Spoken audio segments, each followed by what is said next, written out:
পরিমাণ মতন হলুদ ও লবণ দিয়ে মাছগুলোকে ভালো করে মেখে নিতে হবে। কড়াইটা ভালো করে তাতিয়ে নিয়ে তাতে পরিমাণ মতন তেল গরম করে নিলাম। এবার মাছগুলোকে ভালো করে ভেজে নেব।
এবার মাছ ভাজা তেলের মধ্যে এক এক করে প্রথমে তেজপাতা ও গোটা জিরে ভালো করে ভেজে নিয়ে তার মধ্যে আদা বাটা ও ঘরে তৈরি জিরে গুঁড়ো দিয়ে ভালো করে ভেজে নিন।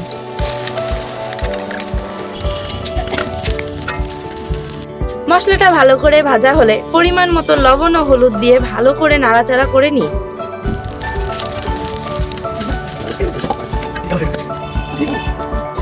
এবার পরিমাণ মতন জল দিয়ে জল ফোটা পর্যন্ত অপেক্ষা করতে হবে।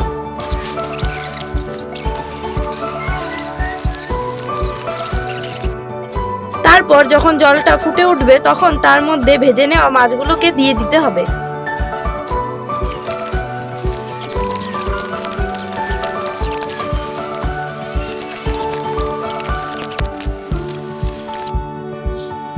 যখন আপনার মনে হবে আপনার রান্নাটা হয়ে এসেছে তখন ঠিক তার মধ্যে সর্ষে বাটাটা দিয়ে নামিয়ে নিতে হবে। সর্ষে বাটার সময় অবশ্যই মনে রাখতে হবে সর্ষের মধ্যে একটা বা দুটো কাঁচা লঙ্কা দিয়ে দেবেন।